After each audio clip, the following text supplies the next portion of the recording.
What do you mean the bank called about a loan I didn't sign for? I asked, gripping my phone tighter as I paced our kitchen. There must be some mistake. Mrs. Reynolds, I assure you this isn't a mistake, the bank representative replied with practiced patience. Your signature is on the home equity line of credit documents. The funds were disbursed 3 weeks ago. How much? My voice dropped to a whisper. The loan amount was $375,000 against your property at 1842 Aspen Drive. The room tilted slightly. Our home, the Victorian craftsman we'd spent 5 years restoring, was worth nearly twice that, but the idea that someone had leveraged it without my knowledge made me physically ill. I need to see those documents, I managed. I never signed anything. Of course, if you believe this is fraudulent, you should come to the branch immediately. I'm Lillian Reynolds, 37, an interior designer specializing in historic home restorations in Portland, Oregon. My company, Heritage Revival, has built a solid reputation over the last decade. What I want is simple: the peaceful, honest life I thought I had with my husband Blake, in the home we've poured our hearts into. Standing in my way is an apparent fraud that threatens everything I've worked for. Someone has forged my signature on loan documents, putting my home and business reputation at risk. And the sickening suspicion forming in my stomach suggests the person I trust most might be responsible. Blake and I met in architecture school. While I focused on interior spaces, he pursued commercial development. We complemented each other perfectly, my eye for historical detail balancing his modern sensibility. When we found the dilapidated Victorian 5 years ago, we agreed it would be our forever project, a place to build our lives and eventually raise children. After ending the call, I opened our shared desktop computer to search for any financial documents Blake might have stored there. The screen lit up to his email, left open and unattended, something he never did. A message preview caught my eye. From Jasmine Winters, subject, closing documents. The condo closing is scheduled for Friday. I can't wait to see the look on. The preview ended there. I clicked to open it fully, but the message had already been marked as read and moved to another folder I couldn't locate. Who was Jasmine Winters? What condo closing? Before I could search further, I heard Blake's key in the front door. I quickly closed the email and turned to face my husband of 8 years, studying his expression as he entered. His smile seemed genuine, his kiss on my cheek automatic as he set down his briefcase. Hey babe, how was your day? He asked, loosening his tie. Interesting, I replied carefully. The bank called. Something about a loan. For just a fraction of a second, his expression flickered, a micro-expression of alarm quickly masked by confusion. In that instant, I knew with devastating certainty, things were far worse than a simple mistake. Blake and I built our life methodically, like designing a perfectly balanced room. We met in graduate school, bonding over coffee-fueled design charrettes and shared admiration for Frank Lloyd Wright.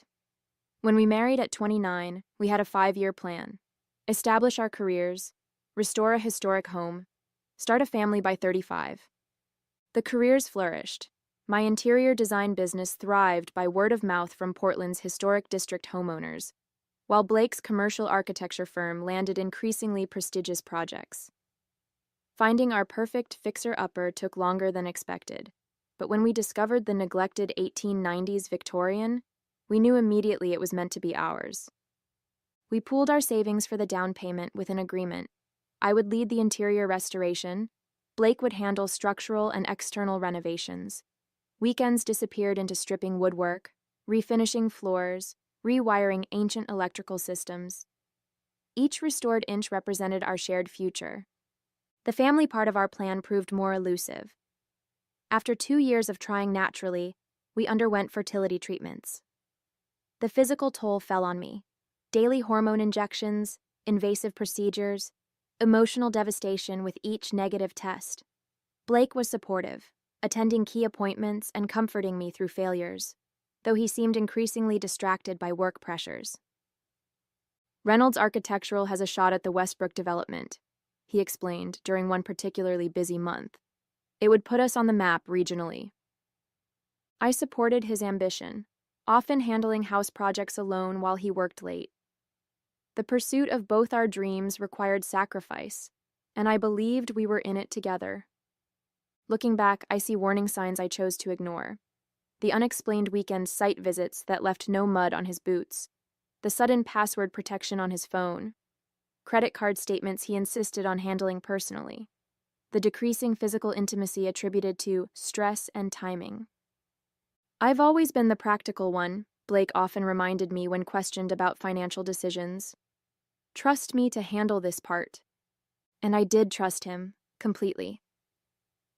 When my design studio faced pandemic-related cancellations last year, Blake covered our mortgage for 3 months, waving away my concerns about repayment. "What's mine is yours," he'd said. Despite these reassurances, subtle shifts occurred. He began questioning my business expenses, suggesting my studio renovation had been extravagant. He proposed we delay our planned kitchen remodel, citing market uncertainty. When my sister Jennifer faced divorce after her husband's infidelity, Blake seemed oddly defensive of the cheating husband. "People are complicated," he argued during one discussion. "Nobody knows what happens inside a marriage except the people in it." The comment lingered uncomfortably, but I dismissed it as philosophical difference rather than personal revelation. When my business rebounded stronger than ever this year, Blake seemed both proud and somehow resentful of my success. "You've really come into your own," he said during our anniversary dinner last month, studying me with an expression I couldn't quite interpret. "Sometimes I hardly recognize the woman I married." At the time, I took it as a compliment. Now, remembering the strange distance in his eyes, I wonder if it was actually a confession. "I have no idea what they're talking about," Blake said, maintaining eye contact as he poured himself a whiskey. "Probably a clerical error. I'll call them tomorrow." I nodded, watching him closely. In court testimony I'd once heard, liars often provide too much detail. Blake was giving me just enough. Concern without over-explanation. Either he was innocent or very practiced. "They mentioned a signature," I pressed. "My signature. That's impossible." He frowned, setting his glass down. "Unless... Remember when we refinanced last year? Could it be related to that?" The refinance had been legitimate. Lower interest rate, no cash out. I'd signed those papers myself at the bank. This was completely different. They specifically said it was a new HELOC opened 3 weeks ago. Blake's phone chimed. He glanced at it, then quickly turned it face down on the counter. "Well, it's definitely a mistake. Don't worry about it tonight. We'll sort it tomorrow." That night, sleep evaded me. Blake's even breathing beside me felt like another deception. When his phone chimed again with a text alert around midnight, he immediately woke and took it to the bathroom. The sliver of light under the door remained for nearly 15 minutes. The next morning, I arrived at the bank the moment it opened.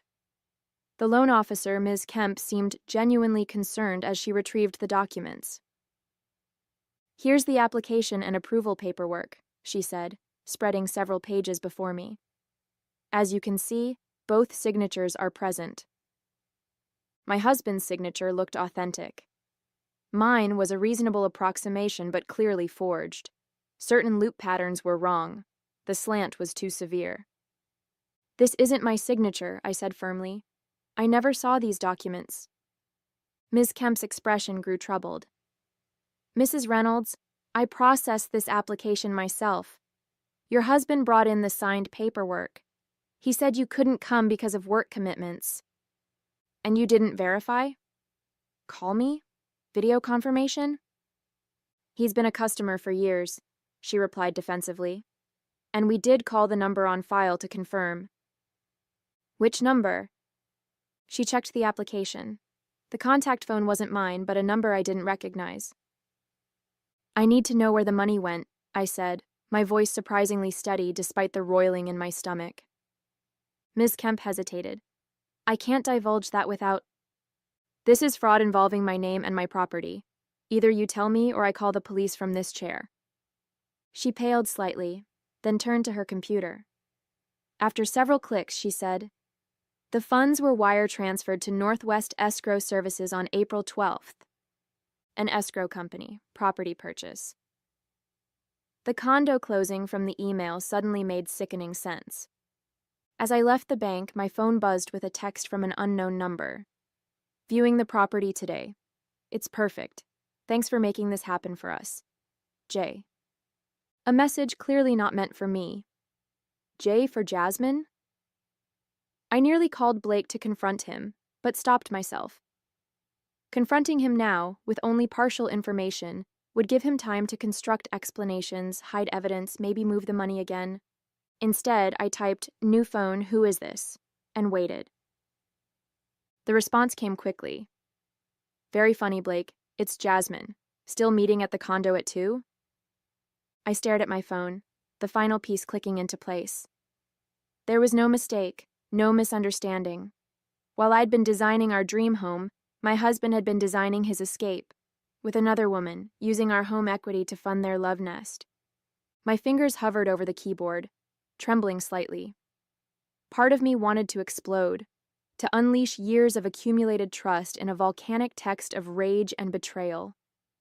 But the designer in me, the planner, the visualizer, knew better.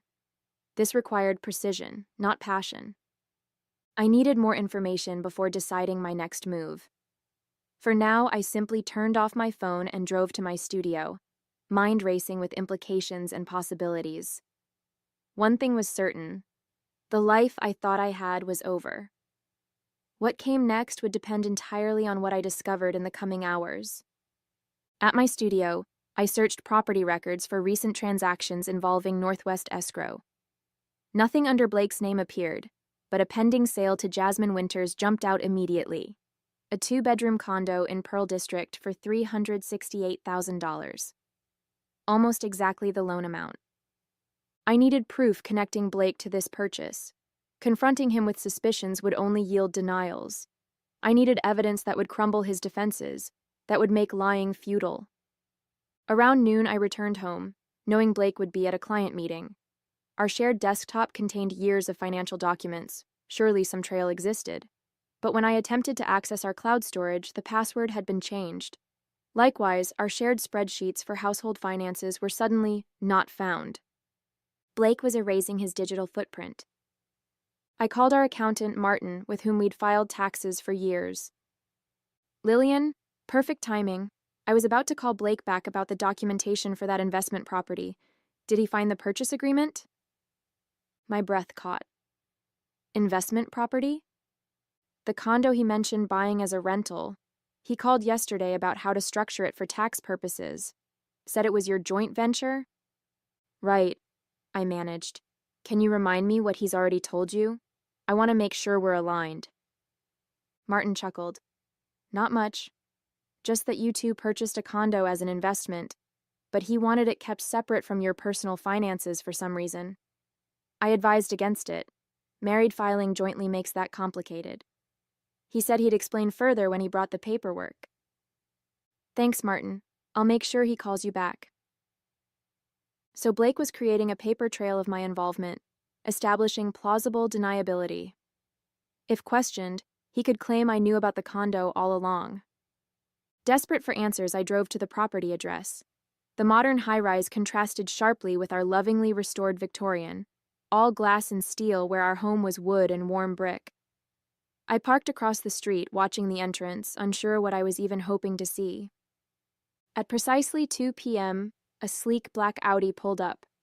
Blake stepped out, checking his reflection in the glass door before entering the building. 20 minutes later, a woman with long dark hair arrived. Athletic, polished, at least 10 years younger than me. She moved with the confident stride of someone comfortable in the space, entering without buzzing. I felt physically ill. While I'd imagined confronting the mistress would bring clarity, witnessing her existence made everything worse. She was real. This was real. My phone rang. Blake. Hey, I answered, working to keep my voice neutral. How's your day going? Great, actually. Client meeting went well. His voice contained not a hint of deception. I might be late tonight, though. Project deadline moved up. Another lie delivered with practiced ease. How many project deadlines had actually been rendezvous with her? No problem. I have design boards to finish anyway. That's my girl, always working, love you. The casual love you nearly broke me. How could he say those words coming from her apartment? When I returned home, I found an envelope from the bank containing loan documents. They'd been mailed to our home address rather than delivered electronically, likely Blake's attempt to intercept them. I now had physical evidence of the forgery. I called the bank's fraud department explaining my signature had been forged. They opened an investigation immediately, putting a freeze on the remaining loan funds, approximately $7,000 that hadn't yet been dispersed. That evening, Blake texted that he'd be working late at the office. I replied with a simple, "Okay," then drove to his office building. The lights were off, the parking lot empty. His car was nowhere to be seen. A small, irrational hope I'd been harboring, that there was some explanation beyond the obvious, finally died. When he returned home near midnight, I pretended to be asleep. He showered before coming to bed, likely washing away the evidence of his afternoon. As he settled in beside me, his phone chimed with a text. He read it, chuckling softly to himself in the darkness. I lay motionless, mapping out my next steps with architectural precision. The bank investigation would take time. I needed more immediate action to protect myself. First thing tomorrow, I would consult a divorce attorney. But not just any attorney. I needed someone who specialized in financial fraud. The lawyer's office was understated. No pretentious mahogany or leather chairs, just clean lines and practical functionality. Diane Harper had come highly recommended for her expertise in divorce cases involving financial deception. Unfortunately, what you're describing is more common than you'd think, Diane said after I explained my situation. Spouses hiding assets, taking loans, even stealing identities. What are my options? I asked. First, we document everything. The forged signature gives us leverage. That's criminal fraud. But we need to move quickly to protect your assets and credit. She outlined a strategy. File for legal separation immediately to limit further financial damage, gather evidence of the affair and fraud, and prepare divorce proceedings. But her next statement sent ice through my veins. You should know that if the bank investigation proves the signature is forged, they'll likely press criminal charges. Your husband could face jail time. The thought of Blake in prison should have been satisfying, but it was simply another layer of surreality. The man who'd held my hand through failed fertility treatments, who'd spent weekends restoring crown molding in our home, could be led away in handcuffs. I don't necessarily want him in jail, I admitted. I just want to protect myself and get out of this marriage with my finances intact. I understand, but the fraud wasn't just against you. It was against the bank. That part may be out of your hands. I left with a folder of paperwork to complete and instructions to gather financial documents. As I reached my car, my phone buzzed with an email notification from our joint credit card. Your statement is ready to view. I opened it immediately. Among the usual expenses was a charge I didn't recognize, $4,300 at Cartier. The date coincided with my weekend workshop in Vancouver 2 weeks ago. He'd bought her jewelry, expensive jewelry, while I was out of town, using our joint credit card, which I helped pay. The casual arrogance of it struck me like a physical blow. When I arrived home, another shock awaited. Blake had sent a text. Surprise! Booked us a weekend at the mountain cabin. Leaving Friday. Need to reconnect. The mountain cabin, a rental we'd visited several times, had been the site of some of our happiest memories. His sudden desire to reconnect made no sense alongside his ongoing affair and financial deception. Unless he suspected I knew something. This could be damage control, an attempt to placate me while he covered his tracks. I typed a non-committal response. Sounds nice. Let me check my schedule. That evening, Blake arrived home with takeout from my favorite Thai restaurant and a bouquet of lilies. His attentiveness felt calculated, each smile a performance. I've been thinking, he said as we ate. We've both been so busy lately. The cabin will be good for us. I nodded, watching him closely. What prompted this suddenly? Just realized I've been neglecting what matters most. He reached for my hand. You, us. The performance was flawless. Concerned husband reconnecting with his wife. Had I not seen him at the condo with Jasmine, had I not discovered the loan and credit card charges, I might have believed him. As he washed dishes, his phone buzzed on the counter. The notification preview appeared briefly. Miss you already. Friday feels so far.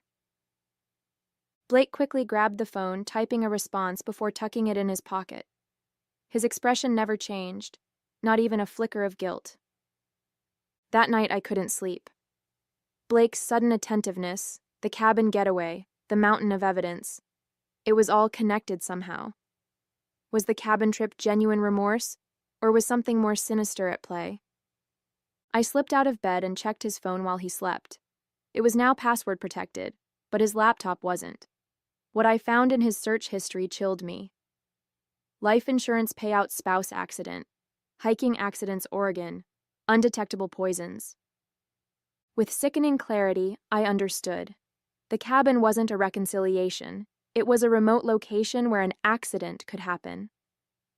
Blake wasn't trying to save our marriage. He was plotting my death. My hands trembled as I documented his search history with my phone's camera. This wasn't just adultery and fraud anymore. It was potentially attempted murder.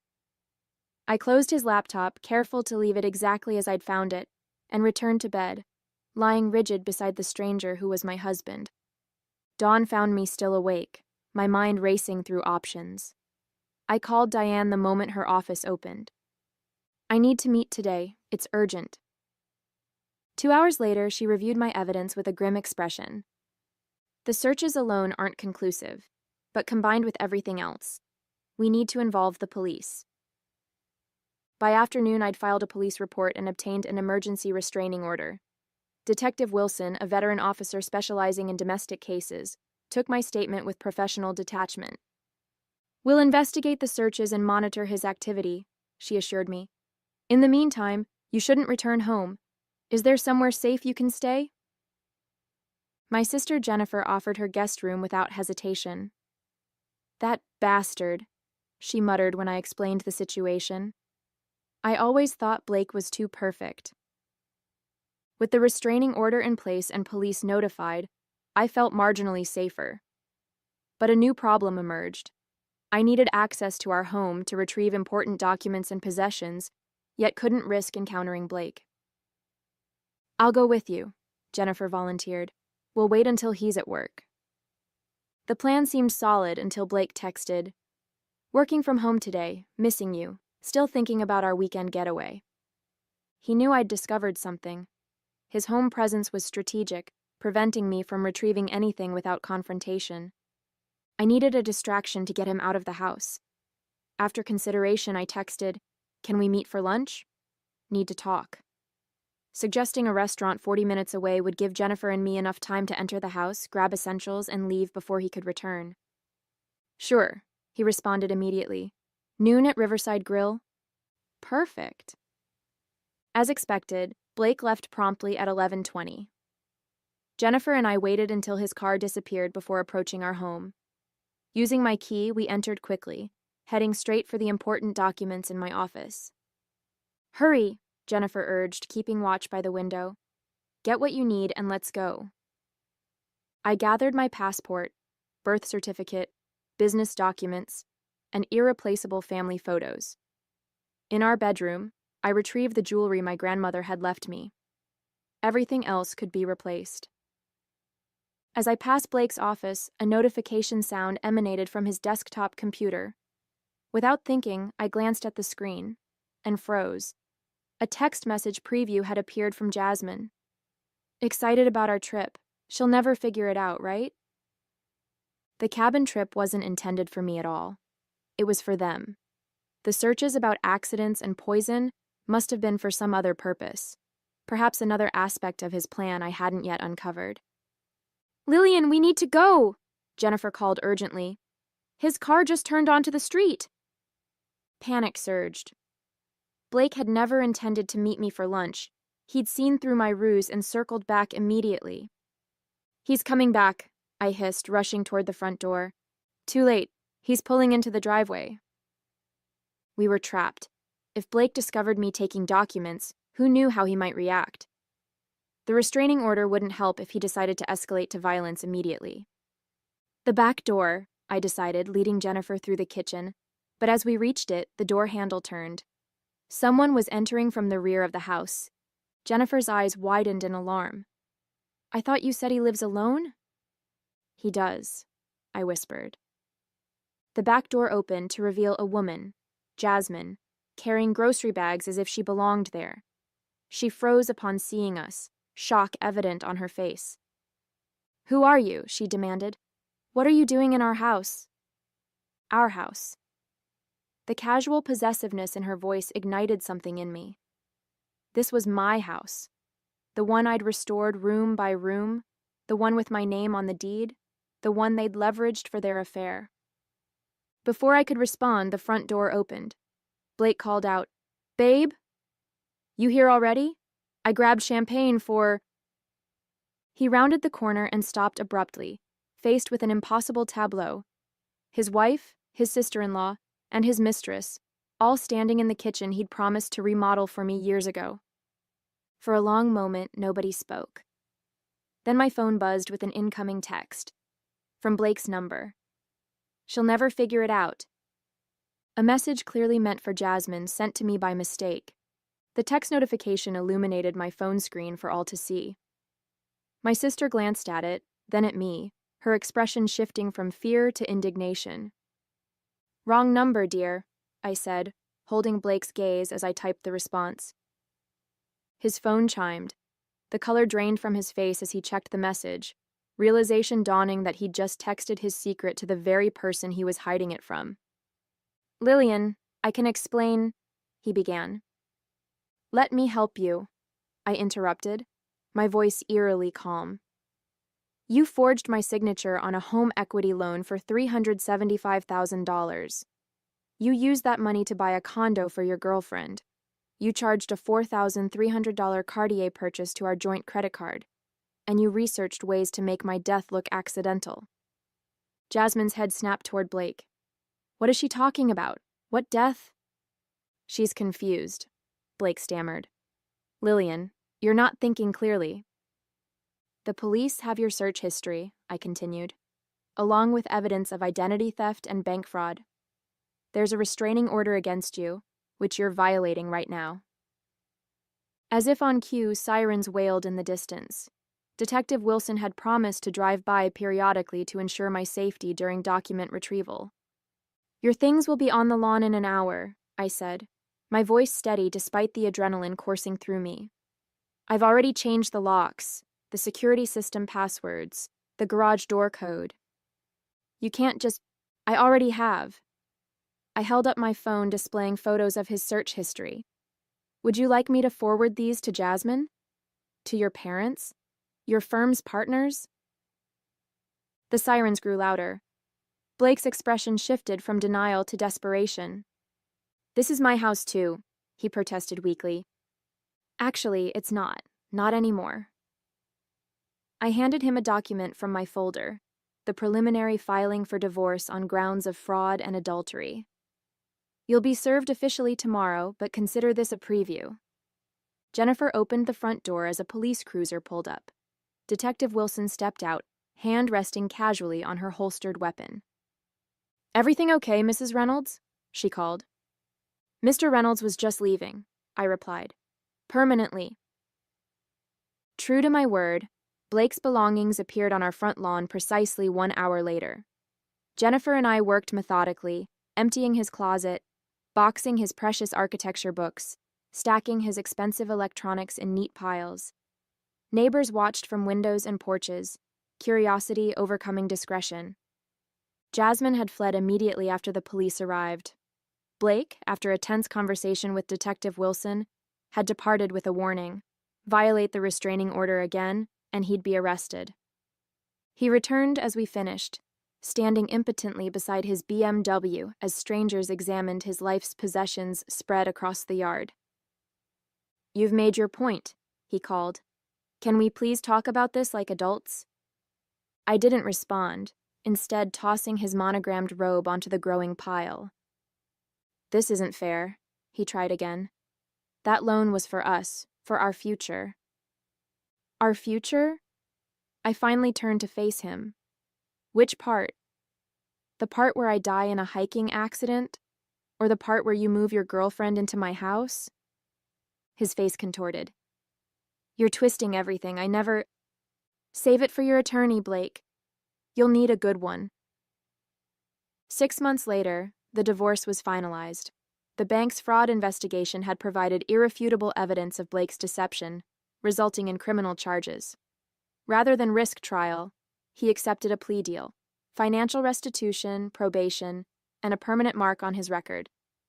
His architectural firm, unwilling to associate with scandal, asked for his resignation. The condo purchased with the fraudulent loan was sold to repay the bank.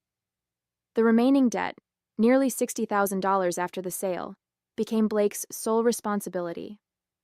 The marriage's dissolution left him with little beyond his BMW and the clothes on his back. As for me, I kept the house, purged of his presence and redecorated to my taste alone. My business thrived as clients, hearing fragments of my story, sought my expertise in transforming spaces after life's unexpected renovations. Standing in my newly designed living room, I realized Blake had unwittingly given me a gift. In attempting to destroy what we'd built, he had forced me to rebuild something stronger, a life designed entirely by my own hand, secured with the wisdom that comes from weathering betrayal and emerging intact. And I would never again share my foundation with someone who might undermine it.